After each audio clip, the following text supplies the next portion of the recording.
I'm 89 years old, 47 years as an ER nurse at Cook County Hospital, Chicago. 47 years standing on that thin line between life and death. 47 years holding the hands of people slipping to the other side. I've watched over 3,000 people die, not in movies, not in books, right in front of me, in my hands. Some went quietly, like a candle flickering out. Others fought it, screaming, clawing at my arms like I could pull them back, and I heard them talk, their last words, words they'd never get a chance to take back, fix, or say again. You know, people say death is the great equalizer. That's a lie. Death isn't fair. It's selectively cruel. It takes the young while they're waiting for someday. It takes the old before they can say sorry. It doesn't care about your plans. I'm sitting here now, in this nursing home, joints aching every time the weather turns cold. My eyes are fading, my hands shake, but my mind still remembers every face, every word, every look in their eyes when they realized it was too late. And I need to tell you something, right now, before I become one of those faces too. You're living like you have forever. You're putting off the important calls. You're saving up the I love yous, the I'm sorries, the thank you, moms for some more convenient day. You're waiting, and I've watched over 3,000 people wait just like you.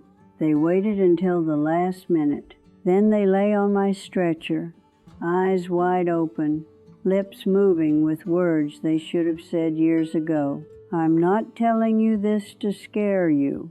I'm telling you because it's the truth. The truth nobody wants to hear. The truth you need to hear. March 1987. I remember it clearly because the snow was so heavy that night, it took the ambulance nearly 40 minutes to reach the scene. They wheeled him into the ER close to midnight. His name was Michael Donovan, 34 years old, construction engineer, handsome, tall, still had cologne on his collar. He was on his way to a restaurant for his 5th wedding anniversary dinner with his wife. A truck lost control on the icy road. Michael couldn't brake in time. When I saw him, I knew. After 47 years in this job, you look into someone's eyes and you just know. Some people still have a chance. Some people only have time. Michael only had time. His wife, Karen, rushed into the ER 15 minutes later. Red dress, high heels, hair still done up nice. She'd been sitting at the restaurant waiting when she got the call. She tried to run to him, but I had to hold her back. The doctors were doing everything they could. Everything they could wasn't enough. I was with Michael in his final minutes. He couldn't say much. His lungs were filling with blood. But he grabbed my hand, tight, and he looked at me, trying to speak. You know what he said? Not I have a project I haven't finished. Not I was about to get promoted. Not how much money is in my bank account. He said, tell Karen, I'm sorry about this morning. This morning, I don't know what happened that morning. Maybe a small argument, maybe some harsh words. Maybe he just forgot to kiss her before leaving for work. But that was the last thing Michael Donovan thought about. Not his career, not money, just a small thing with the woman he loved that he never got to fix. He died just after midnight, 34 years old, healthy, full of plans. I was the one who went out to tell Karen. She didn't cry right away. She just stood there, looked at me, and asked, did he say anything? I told her Michael's apology, and then she cried. not because she lost her husband, but because she wanted to apologize too.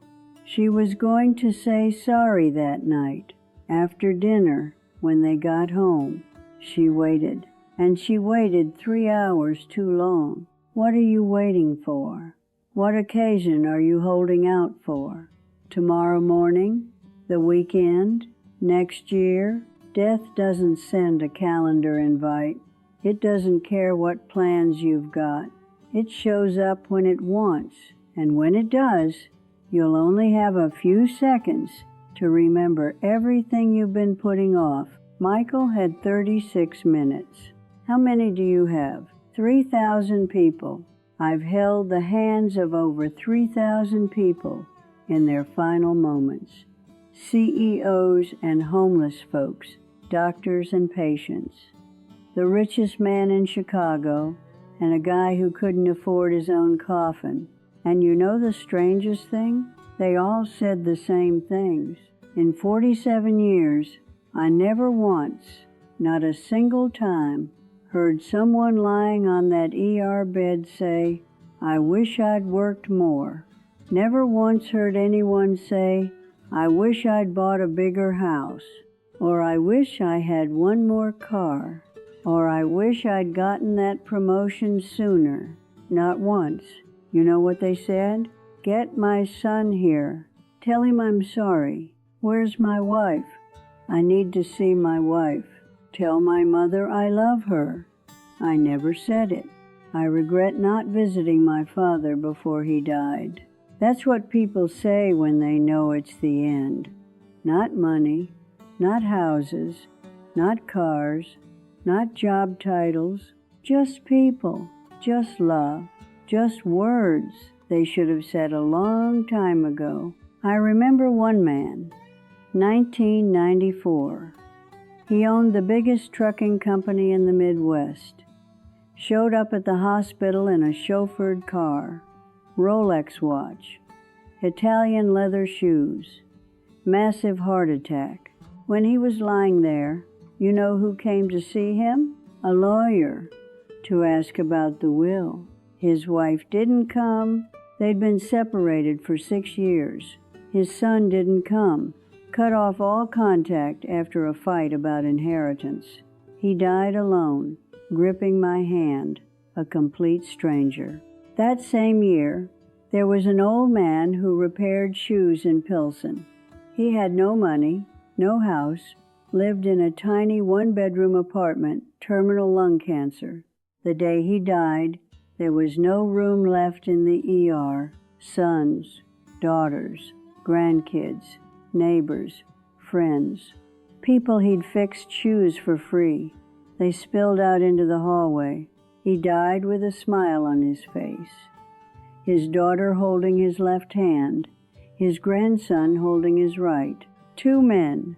One had all the money in the world, one had nothing. Which way do you want to go? There's one story I can never forget. Believe me, I've tried. November 1998. A woman named Dorothy, 63 years old. She had a stroke right in her kitchen while making breakfast. A neighbor heard something crash and called 911. When she got to the ER, she was still conscious. The left side of her body was paralyzed, but her eyes were open. Her mouth could still move. And the first thing she asked me was, "Where's Susan? Call Susan for me." Susan was her daughter, her only daughter. I found the number in her purse, made the call. A cold voice picked up. I told her that her mother was in the ER. She went quiet for a moment, then said, "I'm in Seattle. I'll book the earliest flight, Seattle to Chicago, almost 4 hours in the air, not counting getting to the airport, waiting for the flight." Dorothy asked me every 10 minutes, "Is Susan here yet? Where's my daughter? Tell her to hurry." I held her hand. I lied. "She's almost here. She's on her way." She looked at me. the look of someone who knows they're running out of time. Then she started talking, her voice broken, slurred from the stroke, but she pushed through. She and Susan hadn't spoken in 8 years. 8 years. You know why? Because Susan wanted to marry a man Dorothy didn't approve of. Dorothy said some harsh things. Susan left. No phone calls, no letters, no Christmas, no birthdays. 8 years of silence because both of them were too stubborn. Dorothy squeezed my hand and whispered, "Tell her I was wrong. Tell her I love her. I always loved her." She kept repeating it, like she was afraid I'd forget, like she was afraid I wouldn't get it right. Dorothy died at 17 minutes past 2 in the afternoon. Susan arrived at 2:54, 37 minutes. She ran into the room. She saw the white sheet over her mother's face. She just stood there like a statue. Then she collapsed to the floor, and she cried. That cry echoed down the hallway. I've heard a lot of crying in my life, but the cry of someone who came too late, it's different. It's not just pain. It's regret. It's if only I'd called sooner. If only I'd forgiven sooner. If only I hadn't let my damn ego matter more than my mother. Susan had 8 years, 2,922 days, over 70,000 hours to say sorry, to hear her mother say, "I love you." She was 37 minutes too late. Who are you angry at? Who are you in a cold war with? Who are you waiting to apologize first? They might not be there when you're ready. Who do you think I am? Some wise old lady sitting here lecturing you? Someone who lived her life right, so now she gets to judge? No. I'm telling you these stories not because I got it right, but because I got it wrong. Just like them, just like you're doing right now. 47 years I took care of patients.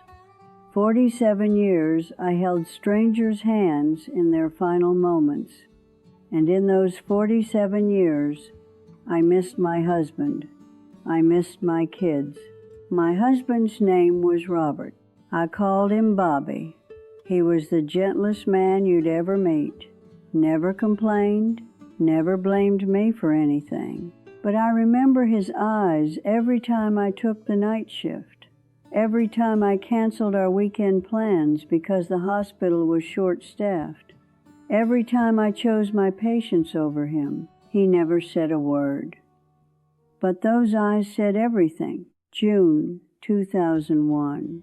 I was working the night shift. Bobby called me around 11. I was in the middle of an emergency, a car accident victim. I saw his name on the screen. I hit decline. I thought, I'll call him back when I'm done. When I called back, no one picked up. Bobby fell down the stairs that night. He lay at the bottom of those stairs for almost 4 hours, alone, in the dark. By the time a neighbor found him and called the ambulance, he was already in a coma. He never woke up. I spent my whole life holding strangers' hands as they slipped away. But the night my husband needed me most, I was holding the hand of someone I'd never even met. Bobby died in 2001, 25 years now, and I still remember that missed call. I still wonder what he wanted to tell me that night. Was he scared? Did he just want to hear my voice? I'll never know. That's the price of putting things off, of thinking there's still time, of putting the urgent above the important. I've watched over 3,000 people die, but no death taught me more than Bobby's. Who are you missing? Whose calls are you hitting decline on in your life? Don't be like me. Please, don't be like me. I don't have much time left. 89 years old. My bones are falling apart. My heart's slowing down. Some nights I lie there, listening to my own heartbeat, wondering if it'll still be beating by morning. But I'm not afraid of dying. I've seen death too many times to be scared of it anymore. What scares me is you. You're sitting there, listening to me, nodding along, and then you'll swipe to the next video, and you'll forget, and you'll keep living the same way, putting things off the same way, waiting the same way, until you're lying on that stretcher like the people I've seen. I don't want that for you. So here are 3 things I want you to do. Not tomorrow, not next week, today. 1. Call someone you've been putting off, someone you love but haven't talked to in a while. Your mom, your dad, an old friend, a brother or sister. You don't need a reason. You don't need a special occasion. Just call and say, I miss you. I love you. That could be the last call. You don't know. They don't know. So say what needs to be said. 2. Forgive first. I know someone's hurting you. Someone you're angry at. Someone you're waiting to apologize first. Don't wait. Dorothy waited for Susan to apologize. Susan waited for Dorothy to apologize. 8 years. Then 37 minutes too late. Forgiveness isn't saying they were right. Forgiveness is saying you value your time more than that meaningless ego. Forgiveness is setting yourself free. 3. Live like I'm standing at the foot of your bed. Every morning when you wake up, ask yourself, if this was my last day, would I have regrets? If the answer is yes, then change something today. Don't wait until you're on that stretcher to realize you've been living wrong. I've held the hands of over 3,000 people as they left this world. I've heard thousands of if-onlys. If only I'd called my mom more. If only I'd forgiven sooner. If only I'd lived more honestly. If only I'd loved more. Don't let your life end with if only. I'm tired now. My hands are shaking. But I've said everything I needed to say. The rest is up to you. Go live.